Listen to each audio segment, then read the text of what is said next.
Kæri hlustandi, þú ert að hlusta á leitina að peningunum. Ég heiti Gunnar Dofri Ólafsson og sem fyrir umsjónarmaður þáttarins. Þátturinn unnin í samstarfi umboðsmanns skuldara og félagsmálaráðuneytisins. Leitin að peningunum heldur líka úti vefsíðunni leip.is, það leip.is. Þar eru myndbönd og fjármál einstaklinga og ýmislegt fróðlegt sem ég hveti til að kynna þér.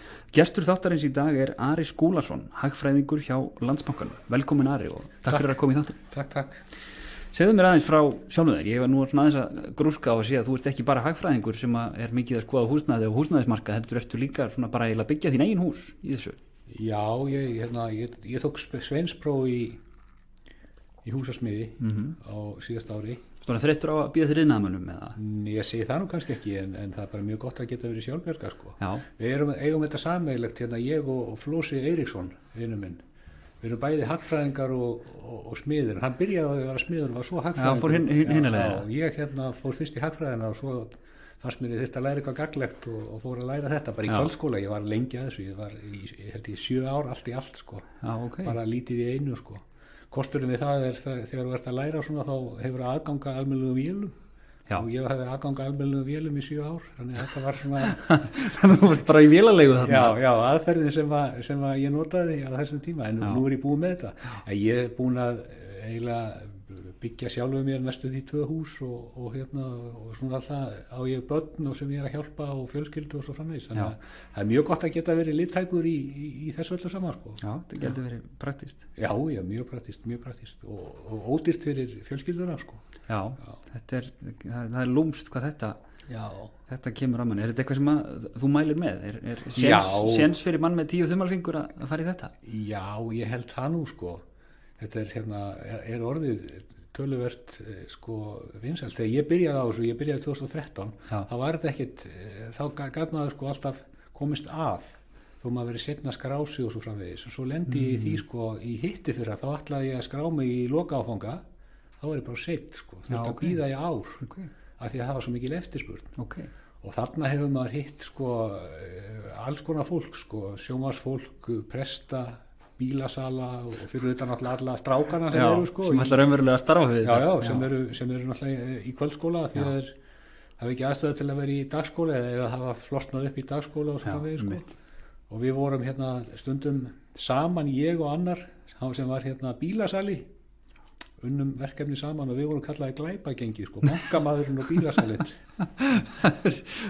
Já, ég þekki sko, mjög góð vinur minn hann er lögreglumaður að aðalstarfi og húsasmiður svona í hjáverkum, hann hefur verið góður hérna með ykkur. Já, alveg öruglega sko, ekki verið að hafa lögreglumaður sko. Hafa gætur á ykkur? Já. Já, nei, þetta er nú gaman að heyra það sé svona umfram eftirspurn eftir plássi í Já, það fór að verða það sko, leða fyrir að vera með að gera sko, þá sjá mann sér hagi því að taka sveinsprófið þannig að þá hækkar í launum. Ég skil. Þannig að það bara var seinustu árin þarna sem ég var þá var bara algjörlega brjálega að gera sko. Já. Mikið líf. Já, og það er ekki það að þú hafir kannski svona sérstaklega kafað hon í það, en það er væntanlega mjög mikið að gera hjá iðnaðarmönnum þessar stundir, þetta er ekki... Já, það er það alltaf sko, reyndar nú verið að byggja aðeins minna núna heldur en verið hefur. Já. En samt sem áður sko held ég að bufferinn í því lausa starfsfólk sko, erlendi starfsmenn sem að koma og fara svolítið mikið sko, þannig að ég held að fyrir fyrir Íslendinga og þá sem að búa hérna sé svolítið stöðugt alltaf mikið að gera sko. Topparnir eru teknir bara með auka vinnuafli sko. Já. Þannig að þetta er ágætt svona, ef fólk hefur tök á að gera þetta ágætt að tryggja sig fyrir atvinnuleysi með þessu. Já, ef þú vilt vinna út í kulda og frosti og svo framvegis. Já. Fyrir, svo ekki sé talað það að þetta er bara náttúrulega mjög góð og þörf menntun fyrir fólk að hafa. Já. Þannig að, já. En heyrðu, tilefni þess að þú ert komin hérna er grein sem þú ert að skrifa og svona uppfæra samhliða útgáfu þessara þáttar eða það hittist þannig á að hún kemur út þegar þessi þáttur kemur út og það er verið að velta því upp hvort, sko, hvað varðandi húsnæði, hvort það borgi sig að leigja það eða kaupa það og svona það hefur nú verið svona þumalputt regla að maður kaupir frekar en að leigja ef manni allavega fólk sækir í það því kannski meðal annars vegna þessi leigumarkaður hefur ekki verið neitt sérstaklega sterkur og þroskaður á Íslandi lengi en nú heyrir til tíðinda í þessu? Já, það má segja sko á síðustu árum þá hefur þetta breyst svolítið. Fyrir mörgum árum sko, þá var eiginlega vont og óörugt að leigja sko, vegna þess að þá leigðirðu hjá einhverjum einstaklingi og þú hafðir aldrei neitt mjög mikið öryggi sko, til dæmis bara geta breyst aðstæður hjá manninu sem að leigja þér, kannski missa börnin hans, húsnæði og svo framvegis sko, þannig að hann verður að henda þér út sko. Þannig að þetta var, en svona seinni árin hefur þetta batnað með því að það hafa komið félög sem að standa í leigustansemi og það er bara þeirra.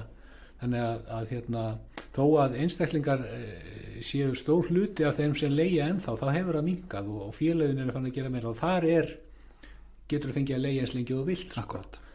Samt sem áður hefur það verið þannig að Íslendingar vilja helst ekki binda sig meira en 12 mánuði sko, þeir vilja gera 12 mánuða samning og svo aftur 12 mánuða samning sko, þeir vilja ekki gera 36 mánuða samning eða 5 ára samning eða það er bara eitthvað sem er í okkar lund sko. En það er íslenski hugsanagangurinn þannig að þú ætlar aldrei að leigja nema stutt. Ég held að sé ekki mjög, það er örugglega til sko, fólk sem vill leigja alla ævina og nennir ekki að standa í að eiga fasteign sem að ég held að sé örugglega ágætt sko, ef þú ert vissum að geta verið alltaf á sama stað.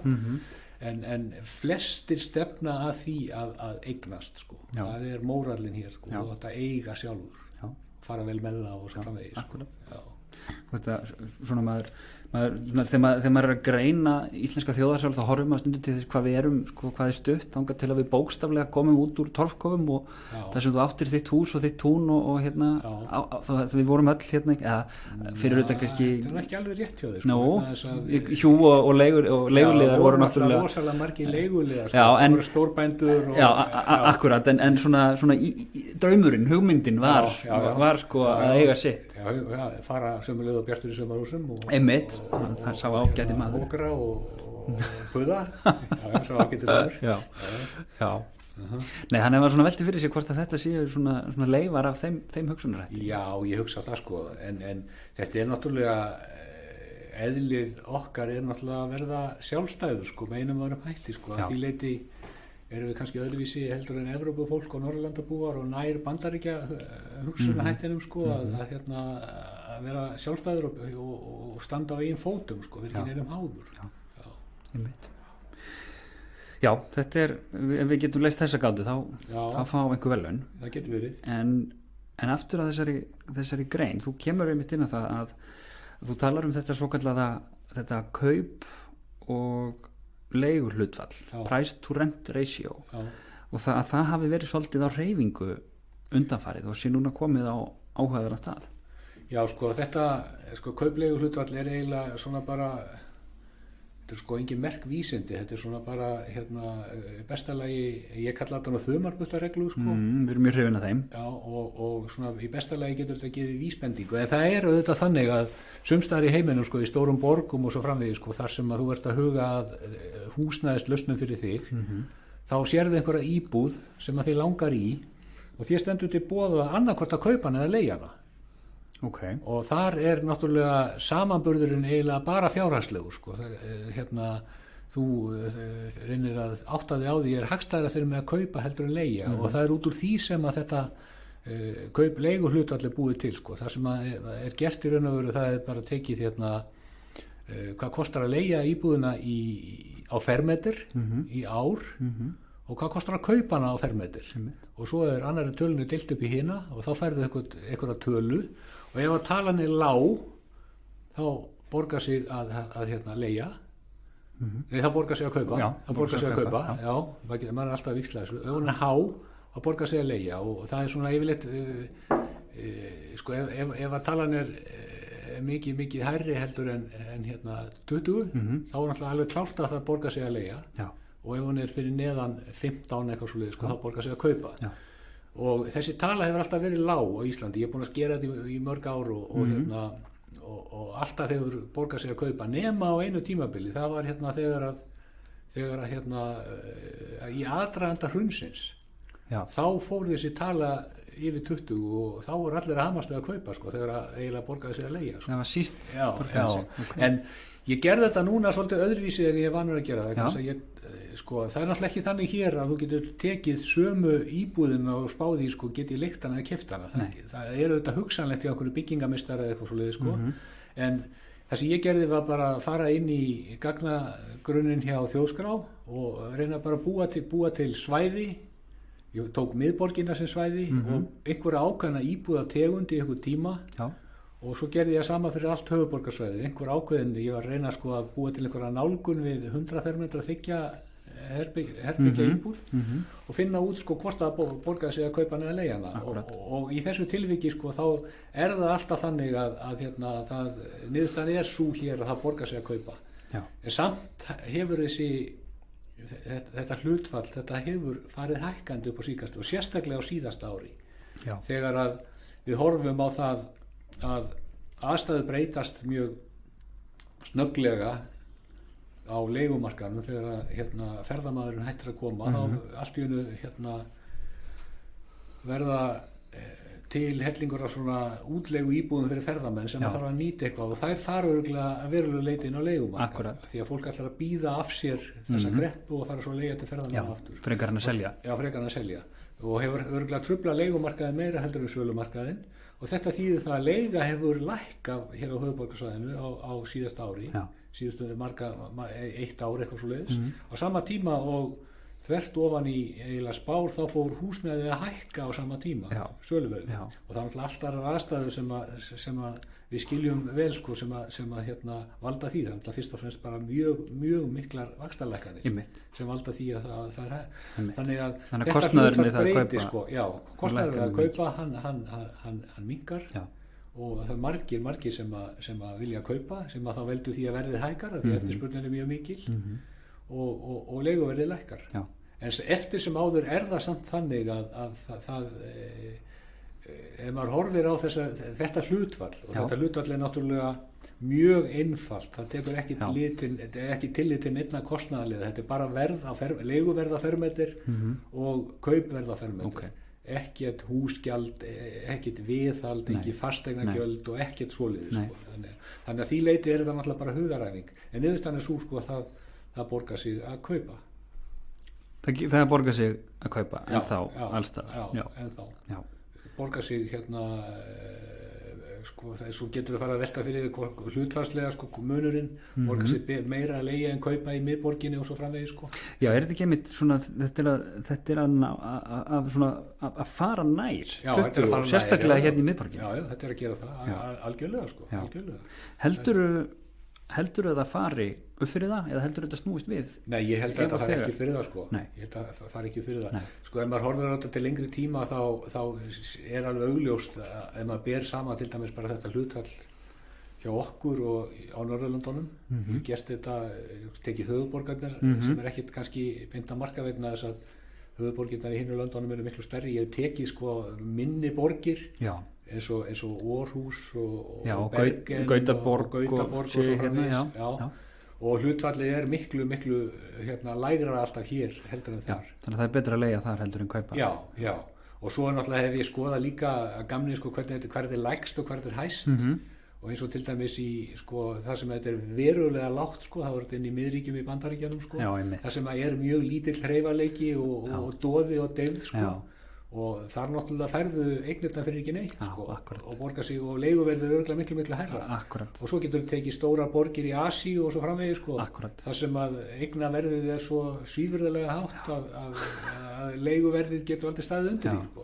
Séum við hérna, þú kemur inn á sko í Memphis og Detroit sem eru einmitt borgir sem að maður tengir svona við það er ekkert brjálaður uppgangur þar og þar eru hlutfallin 3 og 4 á meðan í Taipei sem er í Japan, eða ekki?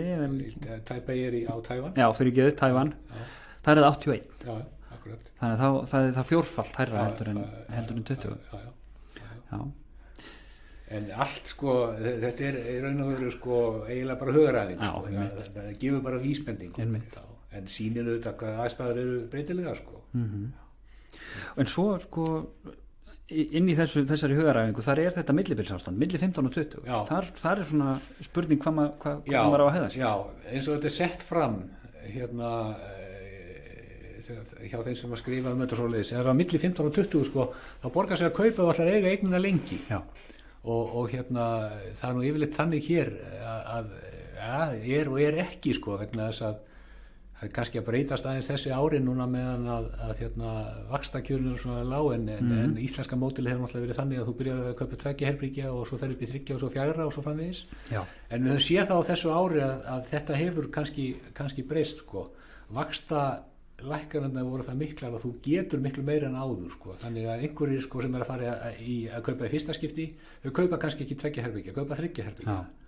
Og svo hefur maður líka séð núna í tengslum við alla heimavinnuna og það sko, það har verið mjög mikið það að fólk hefur verið að skipta húsnæði á þessu ári og þegar að fólk horfir fram á það að það þarf að vinna heima eða vill vinna heima þá, og hefur kannski ekki aðstöðuna, þá skiptir það húsnæði og næsir í 1 herbergi viðbót eitthvað slúið sko. Og það er svona nokkuð ljóst að þessi hreyfing hefur verið í gangi var í gangi á síðasta ári sko. Þú ætlar að búa þetta vinnustöð heima. Þetta er svona áhugavert trend. Já, þetta er það. Og þetta er náttúrulega miklu áhugaverðara trend í kringum okkur sko. Maður heyrir fyrirtæki í Bandaríkjónum til dæmis sko, eins og í Kísildal og svo framvegis sko, þar sem að er mjög dýrt að búa. Það er ekki Detroit sko. Nei, San Francisco og félagar. Já. Og þar eru bara sum fyrirtæki eins og Microsoft og fleiri fyrirtæki sko, en það markmið sko, vilja bara losna við fólkið af svæðinu. Og þú getur þá búið í Detroit fyrir skít og ekki neitt og unnið hjá Microsoft sko. Það er möguleiki. Og svo er líka sko, það sem skiptir miklu máli í þessu er þessi rosalegi ferðatími sem að fólk í stórborgum þarf að lifa við sko. Þetta er kannski 3-4 tímum á dag í ferðir til og frá vinnu. Og það hefur sko verið sagt að það sem þú sparar á þessum ferðatíma í peningum, það getur þú nota til þess að bæta við húsnæðið, einu herbergi eða hvað sem við erum að tala sko. Þannig að með faraldrinum þá hefur sko orðið mikil hröðun á þessari þróun að vinna ekkit endilega á einhverju sérstöku vinnustað, heldur bara að vinna heima af sér sko. Og auðvitað hefur þetta verið hérna líka, þessi trend, hann er greinilega hérna líka sko. Við erum náttúrulega fórstuð sko, miklu, það sem við kallum háannatími er svona smáannatími annar staðar. Akkurat. En það breytir því ekki að þetta er eitthvað sem ég held að fólk sko, kunni mjög mikið að meta og vinnuveitendur líka og fólk muni nýta sér í auknum mæli. Já, ég er alveg sammála því sko. Nú ég er búin að vann fyrst sko, heima í 9 vikur í síðastliðin vetur og svo er ég búin að vera heima síðan í september eiginlega næstu því 100% sko. Og mín reynsla er svipuð og margra annara sko. Þetta var fínt fyrst sko, en svo súrnar þetta smá saman. Ég var að missa viti í desember. Og það sem maður horfið kannski fram á sko, er að maður gæti verið heima 1-2 daga í viku sko. Og svo í mínu tilviki er það þannig að ég er að setja mjög marga tímsfundi og það er mjög erfitt að vera á vinnustað ef allir er að fara að sitja tímsfundi vegna þess að allir þurfa að vera einir einhvers staðar í rými sko. Það passar ekki alveg við þetta módel sko. Þess vegna viltu bara vera heima með þína tímsfundi sko. Þannig að þetta er svona þetta á eftir að vinnu umhverju á eftir að breyta svakalega mikið sko.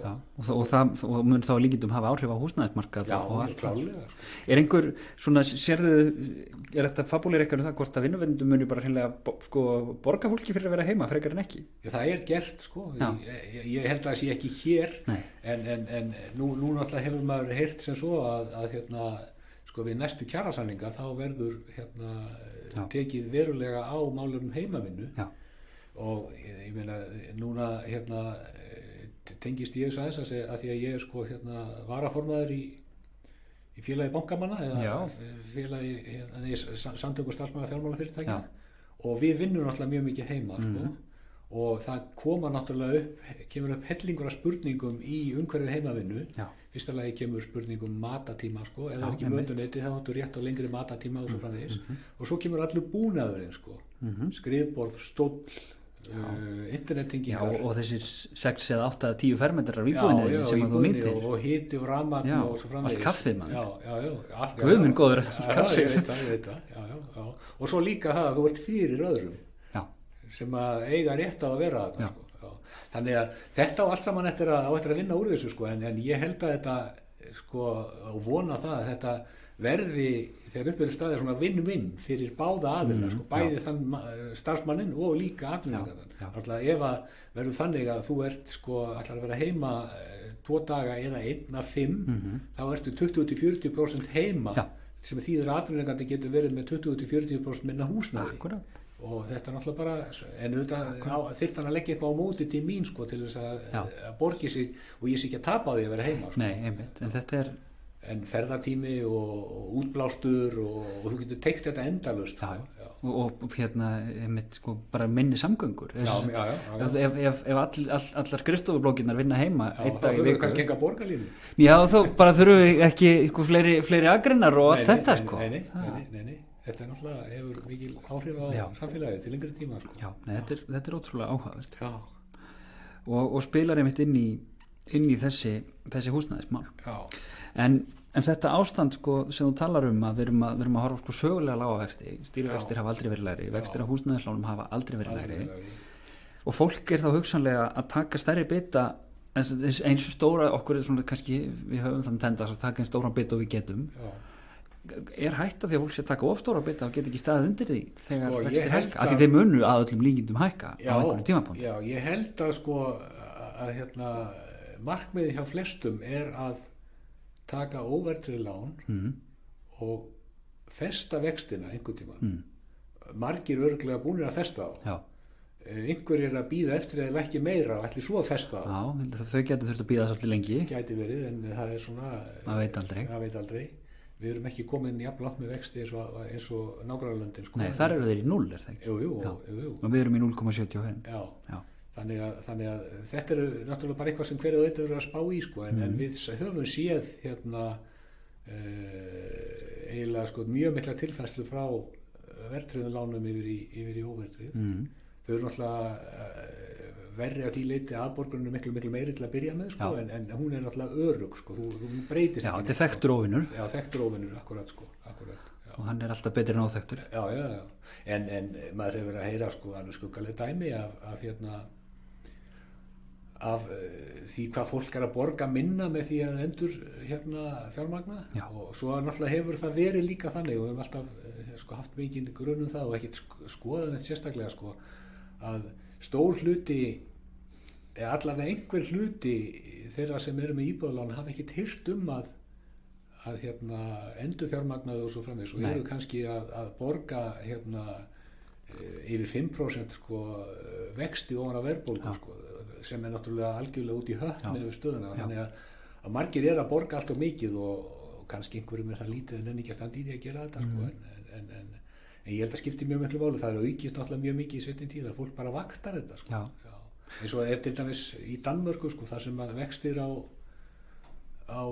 íbúðalánum sko eru nátengdir sko við fjármálamarkaðinn og skuldabréfamarkaðinn og þú fylgist bara með skuldabréfamarkaðinum í blöðunum sko, þá veistu hvar þú ert staddur sko og ef það kemur heppilega tímabil fyrir þig, þá bara skuldbreytir og þannig að Danirnir eru með mjög mikið fjármálalæsi af því þeir eru alltaf að vakta markaðina út af íbúðalánum sínum. Það er einmitt eitt sem að þeim sem standa þessum þætti er mjög umhugað að auka þetta fjármálalæsi og þetta er þá einmitt eitthvað sem sko þorri fólks geti gert meira af, það er að vakta þetta.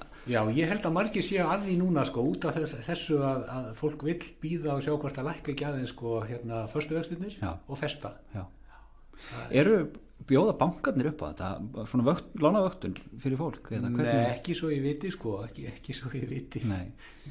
Þetta væri kærkomið að fá bara fá síntal frá tölvupóstur á bankanum hérna. Nei, bankin mun nú sendaði tölvupóstur og segja sko við ætlum að hækka vextina í næstu viku. Nei, en hann gæti sagt þér sko vextir eru hafa lækkuð hjá okkur. Já, hann gerir það reyndar að segja, það sendi út fréttatilkynningar sko, en þeir sendi ekki beint á kúnana sko. Nei, það kannski þykir ekki. Þú vorst að biðja aðeins svo mikið held ég.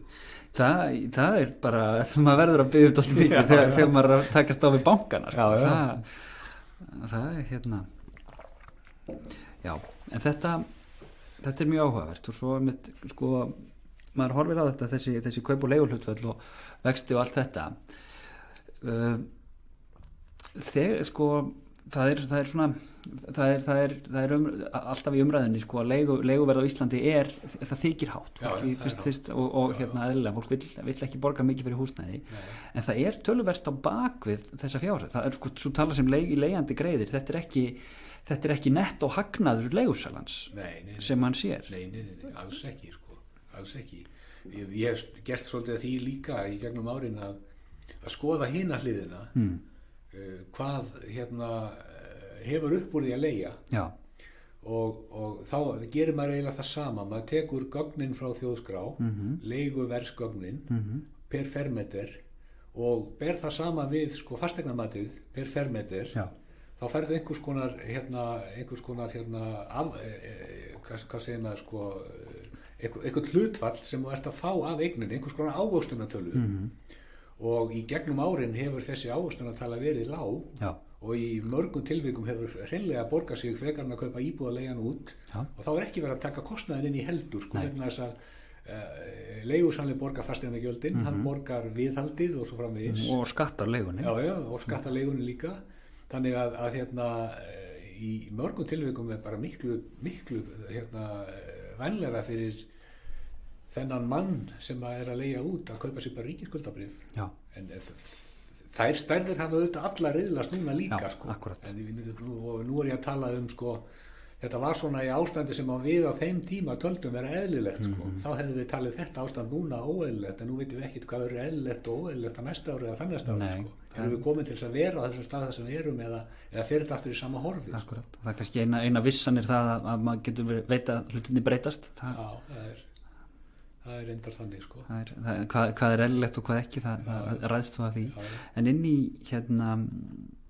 en þarna er náttúrulega ekki tekið tillit til þess að húsnæðisverð hefur til lengri tíma allavega á Íslandi haft þá tilhneigingu til að hækka. Já, sko nafnverðshækkunin að meðaltali frá aldamótum og þangað til núna er svona cirka 9,5% á ári.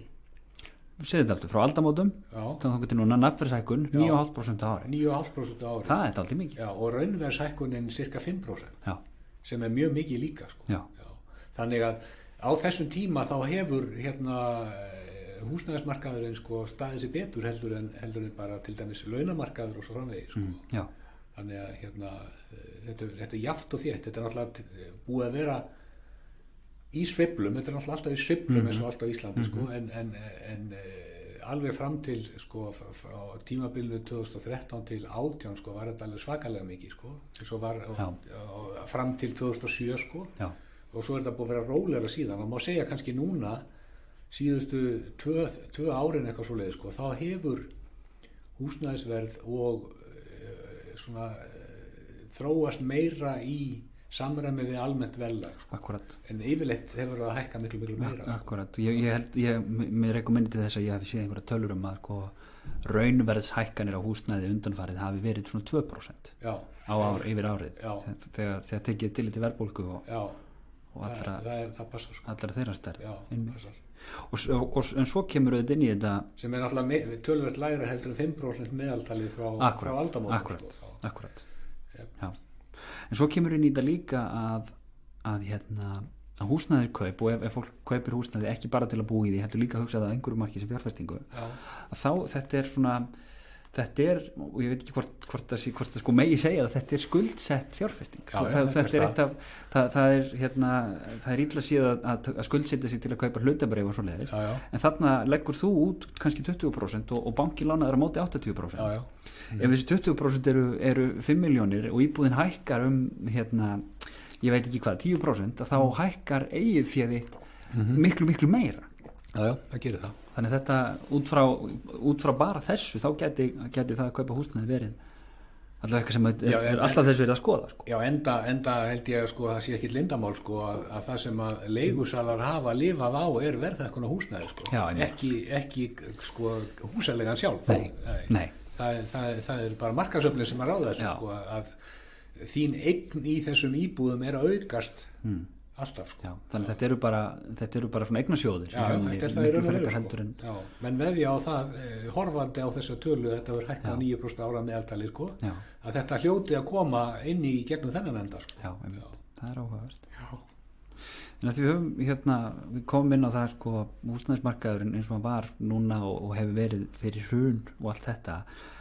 Þú talaður það að það er svolítið síðan að, sko, að fyrir hrun þá hafi verið kannski byggt alltaf mikið af stóru húsnæði og ekki því sem að markaðurinn vildi og yfir framkvæmdir hún var í besta falli brotakend. Já, hún var það sko, hún var í besta falli brotakend, það er nú vægt til orða tekið. Akkurat. Sko. Þetta var þannig á þessum árum, það var rosalega mikið að gerast og það líka ofan á það sko, þá var svo mikil samkeppni á milli sveitafélaga. Maður sá sko, þegar ég var að skoða þetta mikið á þessum árum, að sveitafélög hér á höfuðborgarsvæðinu og svo í kring, þessi suðvesturshorns sveitafélög, þau leyfðu sér það í skipulagstillögum að ætla sér að ná í alla íbúafjölgun landsins á einhverjum árafjölda sko. Þannig að þau voru djörf sko, vildu byggja mikið og fjölga íbúum og laga skattgrunnin og svo framvegis sko. Þannig að þetta var svona ofan á það sko, þetta venjulega að þeir sem eiga að skila upplýsingum sko, þeir gera það ekki. Nei. Þá voru sko, sveitafélögin líka heldur ekkit mikið fyrir að láta vita hvað verið að gerast hjá þeim sko. En þetta náttúrulega er náttúrulega algjörlega stjarnfræðilega galið sko, að upplýsingaleysið varðandi íbúðaframkvæmdir og íbúðabyggingar hér á landi, að besti miðillinn sé að sá að það er einhverju menn frá samtökum iðnaðarins sem keyra og telja. Og þetta byrjuðu við að gera hjá Landsbankanum 2006 og bara vegna þess að það vissi engin neitt hvað var að gera sko. Hvað var gert fram að því? Bara vissi engin neitt? Nei, reyndar, sko má kannski líka segja fram að því sko, hafi þörfin ekki verið eins mikil vegna þess að það var ekki svo mikið að gera sko. Nei, þarna var bara sprenging sko. Já, 2006 Já.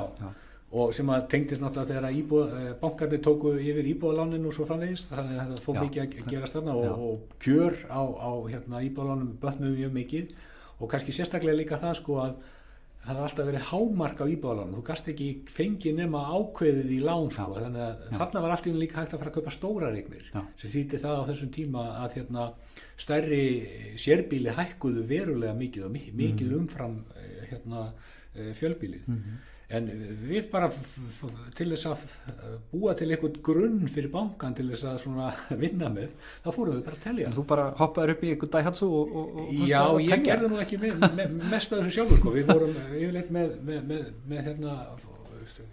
fólk háskólanema sem voru bara í hlutastarfi hjá okkur og þeir höfðu alveg rík. Það var strákar sem voru í verkfræði eða hagfræði, þau höfðu ríkalega gaman að þessu sko.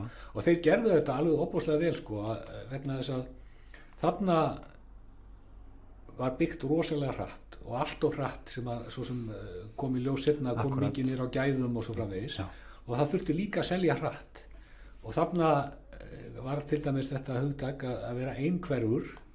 Þú áttaði allt í einu af því að þú bjóst einn í húsinu, hélst það var einhver sem byggið þar og ekki bara það heldur varstu einn í hverfinu og þarna þessi strákar sem voru að vinna fyrir okkur sko, þeir náttúrulega áttuðu sig á því sko, að sumstað voru konar dyrabjöllur og gardínur og svo framvegis sem var bara feik sko, það var ekki að bak við það sko.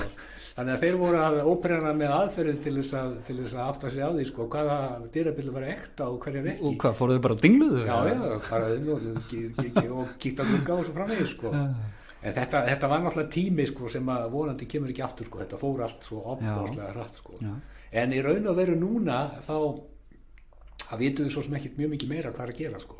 En síðan þetta með stærðirna sko, þarna var byggt mjög mikið að stóru, svo kom kreppan og svo var farið að selja þetta stóra, það var mikið í byggingu þegar kreppan kom og þá kom þessi krafa það að nú þurfti að byggja lítið og byggingarmarkaðurinn byggingarfélögin þau voru lengi að aðlaga sig að því að fara að byggja lítið og svo má kannski segja núna sko þegar eru hættir að byggja lítið þá er allt í einu farið að koma krafað upp aftur að byggja stærra af því allir eru að vinna heima og vextirnir eru svo lágir að þú getur keypt stærri áður sko. Þannig að þetta er svona svolítið vandasama markaður sko og ég hef reyndar sko eins og núna verið að tala um það að það vanti þetta og þetta mikið sko af húsnæði Ég hef alltaf verið mjög tregur á að trúa svoleiðis löguðu sko. Vegna þess að hérna, það eru yfirleitt ekki vandaðar kannanir á bakvið þetta sko. Við gerðum þegar ég var í þessu í Landsbankanum fyrir hrun sko, þá prófuðu að gera svona kannanir og niðurstaðan alltaf svo sko, það vilja allir búa í miðborginni í flottri íbúð. En þú veist ekkert sko hvort að viðkomandi á raun hefa möguleika á því að gera það sko. Akkurat. Þannig að það er ekki nóg að spyrja sko hvað viltu? Það þarf að vera til hlýðar einhvers konar mat á því sko hvað er raunhæft að fólk geti sko. Og það, mér finnst yfirleitt vanta það í þetta sko að þessar hérna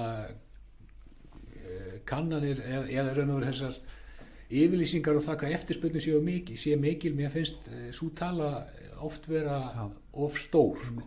og auðvitað má kannski segja að fasteignasalar vilja greinilega hafa mikið að gera, byggingar, verktakar vilja hafa mikið að gera og svo framvegis sko, þetta er svona svolítið byggt upp á við sumstaða frá sko. Þannig að hérna það er að taka þessu varlega sko. En það er alltaf ljóst að það hefur verið byggt alveg svakalega mikið á síðustu árum og ef að ekki hefði komið COVID og ef ekki hefði komið til mikilla vaxtalækkana þá er ekki vissum hvernig það hefði farið vegna þess að á tímabili sko, þá leit út fyrir það yrði mjög erfitt að selja þetta saman sko. Þannig að hérna, það er náttúrulega plúsar og mínusar í þessu öllu saman sko. Það er svo skrítið finnst mér að það sé ekki betri tölfræði með þetta, af því þetta eru bara hags og stærðir sem eru mikilvæga bara fyrir þjóðarhag. Já, það er til kerfi sko, það er til kerfi og það eru hérna allir sem er að byggja verða að skila inn skýrslum og svo framvegis sko og það eru til skyldur á hérna byggingafulltrúa sveitarfélaga að skila inn til þjóðskrá upplýsingum hvað er verið að gera hvað mikið, við verðum að byggja mikið af þessu og þessum stöðum og svo framvegis. Og hvað stíð það er kannski. Já, og hvað stíð það er og svo framvegis sko, en það er bara ekki gert sko. Og ég hef stundum heyrt það sko, það sem er byggingafulltrúi að segja sko, við höfum ekki undan að afgreiða byggingarleyfi sko. Og það er mikil krafa á að afgreiða byggingarleyfi, þá höfum við engan tíma til þess að standa í einhverju statistik á meðan sko. Þannig að þetta er alltaf tengist í bara hér á landi er ekkit mjög mikil skilningur og þurfa að vera til góð statistík og þetta sko. Tölfræði ótrúlega margt er allt og lítið. Já, ég er alltaf búin að vinna við tölfræði alla ævina sko og það er það sem að ef einhverju sem ég er í spurði sko, hvað er það sem að það vest á Íslandi og einkennir Ísland vest í neikvæð átt, þá myndi ég segja að það er bara skortur og gögnum. Erum við verri en aðrir með það? Eða er þetta bara almennt ekki vel gert? Nei, ég held að við séum verri. Ég held að smæðin skiptir máli svolítið þetta sko, en þetta er að batna sko. Við erum að sjá að Hagstofan er að standa sig firna vel í mörgu sko. En það eru svona lapsusar eins og til dæmis þessi byggingamarkaður sko, og auðvitað er það líka þannig að það er alltaf einhverjum í hag að upplýsingarnar eru litlar sko. Það er einhverjum í hag að sé sko ríki einhver svona sko bara óviss ástand sko. Eins og við höfum líka upplifað stundum sko þegar að hamagangurinn hefur verið sem mestur á íbúðamarkaði og verðhækkan þetta sem mestar og það var til dæmis þannig vorið 2018 að sá sem var að leita íbúð, hann var sannfærður að þessi íbúð væri síðasta íbúð sem kæmi á markað. Ég verða að ná í þessa íbúð sko. Svo var það allt í einu í maí 2018 það var eins og fólk fengi nóg, þá bara allt í einu stoppaði þetta. Þannig að það höfðu kannski full margir hlaupið 1. apríl þarna og svo áttuðu sig á því í maí að hérna nú þurfa að fara að slaka á sko. Þetta þarf ekkit endilega að vera svona. Þetta gengur ekki svona til lengdar. Og þetta stoppaði bara, verðhækkanirnar stoppuðu sko, og það voru engar svona sérstakar skýringar nema einhverja svona skýringar á því sko. Fólk var bara búið að fá nóg. Hún sá kannski að það voru kranar hérna. Já, út um allt. Og maður tekur kranavísitölun og maður lítur út úr gluggan og sér 40 byggingakranar saman hvert hann horfir, þá veit maður að það er eitthvað mikið í gangi. Já. En þú talar um það að sko, það er byggt meira stórt en lítið. Hvers vegna er tendensin til þess? Er það arðbærara eða hvernig er það? Já, að sumu leyti er það arðbærara sko, vegna þess að sum gjaldtaka miðast við eininguna íbúð sko. Já, og þá dreifur þeirri gjaldtöku yfir á fleiri fermetra. En síðan var náttúrulega líka það að eðli Íslendings hefur alltaf verið að það þarf helst að vera eins stórt og mögulegt er sko. Og svo er það náttúrulega bara þannig að svona byggingar iðnaður svona tregbreytanlegur, það náttúrulega eru plön í gangi, það þarf að hanna, það þarf að teikna og svo framvegis sko. Þannig að reyndar þurfa hann ekki venjulega íbúður að fara í umhverfismat sko, en það samt þannig að það tekur grenndarkynning og deiliskipulag og allur pakkin. Þannig að þetta er svona olíuskip sko, sem að þú beigir ekkert 90 gráður á nóinu sko. Nei. Erum við að verða betri í þessu? Að sjá þetta fyrir og skipulegja? Ég held það. Já, mín tilfinning sko. Það jákvæmt. En það náttúrulega sko erfitt, eins og hefur gerst á þessu ári, eða svo margt gerst, eða sko á síðast ári, svo margt gerst sko, allt í hennu fer áherslan frá litlum íbúum yfir í stórar aftur eða stærri og svo framvegis. Það er bara alltaf erfitt að sjá svona fyrir sko. Þannig einhvers konar meðalhóf í öllu er þetta best sko. Akkurat. Já. En það er oft erfitt að finna það. Já. Hvernig sko svona tilfinning ef þú ert ekki með tölur af því maður heyrir alltaf að það er erfitt að kaupa húsnæði og sérstaklega að kaupa fyrsta húsnæði. Er þetta erfiðara núna heldur en það var þetta, hvernig var þetta fyrir þig? Ég myndi halda þetta hafa aldrei verið eins auðvelt eins og núna. Aldrei eins auðvelt og núna? Nei. Okay. Og síðustu árum sko, þessi spurningum hefur oft komið upp sko, og mitt svar hefur alltaf verið sko, það hefur alltaf verið erfitt að kaupa húsnæði á Íslandi sko, og það var mikil umræða sko, þegar verðtryggingin kom þá fór þetta að vera erfiðar og svo framvegis sko. Ég meina það, og að lánin hafi sko verið étin upp að verðbólgunni fram að því, en það verður þá að taka inn í myndina, þá voru lánin bara svo lág sko, þau hjálpuðu ekki neitt sko, þú varst alltaf í einhverju víxladóti og svo framvegis sko. Akkurat. En núna er náttúrulega fjölbreytnin svo mikil, þú getur valið svo mikið, þú getur valið lönglán, stuttlán, verðtryggðlán, óverðtryggðlán, þú getur valið hvort þú eru með sko greiðslu aðferðina, hvort þú eru jafngreiðslu lán eða með jöfnum afborgunum og svo framvegis, þú getur svo mikið bara saumað einhverja lausn miðað við þínar eigin þarfir og tala ekki sko svona alltaf vextirnir komnir í algjörlega sögulegt láma sko, þannig að þetta er miklu, miklu auðveldara núna heldur en hefur nokkuð tíma verið. Sko í mínu tilviki þá náttúrulega, ég fór seint í þetta sko, keypti íbúð, keypti sérhæð, ég var alltaf að þvælast í námi milli landa og svo framvegis sko, svo gerist og svo áttuðu okkur því að hún var á lítil mjög fljótlega og keyptum raðhús, fókelt og byggðum það upp og svo þegar við búin að vera því í 10 ár þá skiptum við og fórum í stærra raðhús og þar er ég ennþá. En þetta hefur alltaf gengið sko, þetta er og maður sér það bara núna af þessu, það sem við gerðist árinu 2020 sko, hvaða við erum í djúpri kreppu sko, samt heldur þetta áfram þessum hraða sko, það sýnir það bara svart á hvítu sko, að þetta er auðveldara heldur en oft áður sko. Og einmitt hlutfall fyrstu kaupanda er mjög hátt. Já, hlutfall fyrstu kaupanda er mjög hátt, en sko það féll í þann pitt á sínu tíma að halda að fyrstu kaupendur væru sko ungt fólk.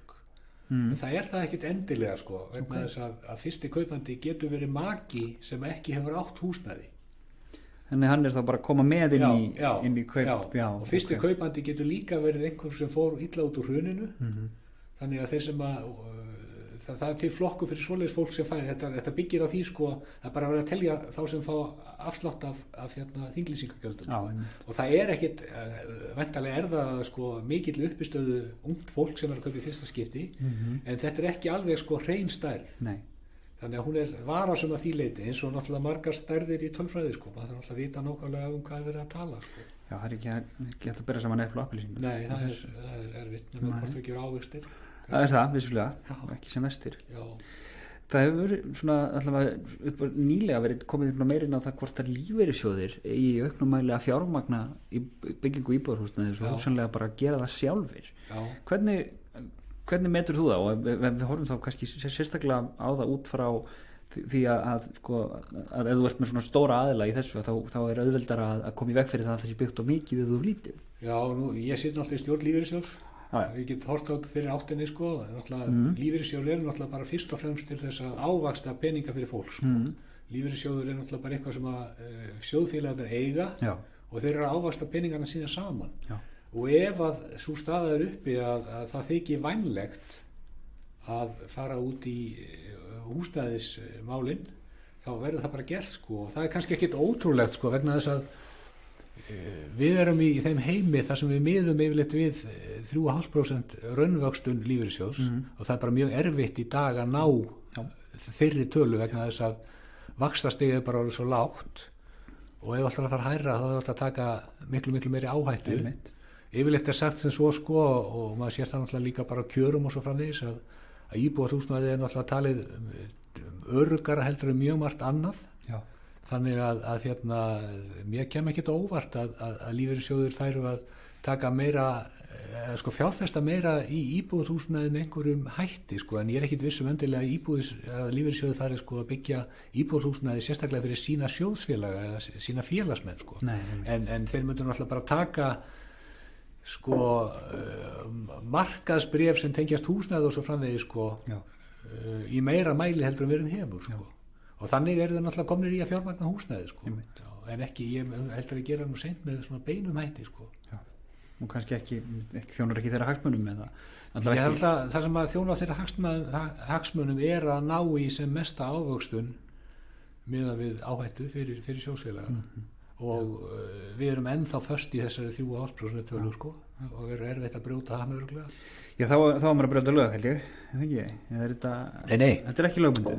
Nei, enga veginn, og talanir, það er alltaf svolítið flókið, sko, talanir er eiginlega ekki til neðstað, sko, hún er ekki til sem markmið en eitt svolítið, sko, þetta bara kemur út úr því hvernig réttundur reiknu út í lífeyrissjóðum, það kemur þá miðað við töluna 3,5 en það er engin lagabústaður sem að segja að þessi tala sé heilar en einhver önnur, sko. Þannig þetta er bara einhver mjög góður tryggingastarfræðingur sem að reikna rosalega mikið. Já, þykir bara góð ávöxtun til lengri tíma, 3,5%, sko.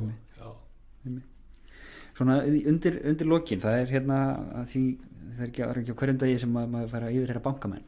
Nei. Og það er hérna ég velti stundum fyrir mér svona sambandi banka og viðskiptavina sína og það er þessi frasi þarna úti, bankanum þínum er samum þig sem að er hérna, þetta kom að mikið notað í eftirhrunsárunum og þessu en á móti kemur sko bankar eru sko mjög snar þáttur í lífi flest fólks, við eigum öll í viðskiptum við banka og hérna fáum láti fyrir húsnæðar og þeir geima peningan okkar. Hvað getur maður sagt, hverjir eru svona hvatar og hagsmunir banka í samfélagi? Sko, nú er ég náttúrulega ekki dæmigerður bankamaður, sko, vegna sem ég er hagfræðingur og vinn hagfræðistörfi í banka, en auðvitað er ég mjög nátengdur, sko, hérna bankanum sem ég vinn í.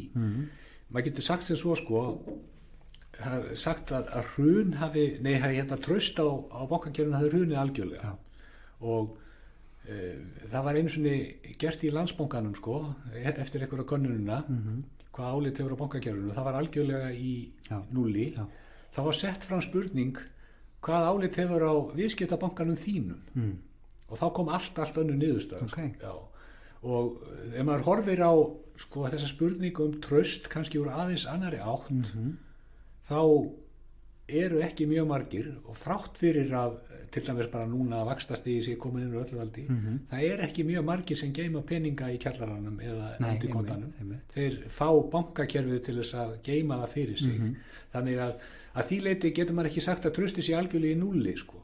Nei, allavega þá fylgir ekki hugum máli, sko. Nei, það fylgir ekki hugum máli, sko. Þannig að þetta er svona haldur með sleftu mér allt saman, sko. En í raun og veru, sko, þá er grunnurinn undir bankastarfsemi er náttúrulega alltaf viðskiptavinurinn, sko, alltaf liggur í augum uppi og áherslan á viðskiptavinin er eftir þess að ég horfi á hverjum degi, sko, algjörlega í fyrirrúmi, sko, hérna þú þarft, ef að viðskiptavinurinn kemur ekki og er ánægð með þig, sko, þá er ekkit fyrir þig, sko. Nei, þá fer hann eitthvað og skilningur á því er mjög mikill. En þetta er samt svona svolítið trikki, sko, hérna eins og með einstaklingar sem viðskiptavini, sko, það er svo margt að breytast með sjálfsafgreiðslu lausnum og svo framvegis, sko, það er í staðin fyrir að þú vilt fá hérna viðskiptavinin til þín á staðinn, klappa honum og gefa honum kaffi og súkkulaði, þá viltu frekar hjálpa honum að gera hlutina sjálfur heima á sér og svo framvegis, og það er svona önnur nálgun sem að sumir eiga erfitt með að skilja en öðrum finnst bara algjörlega frábær, sko. Ég kærum ekkert að vera að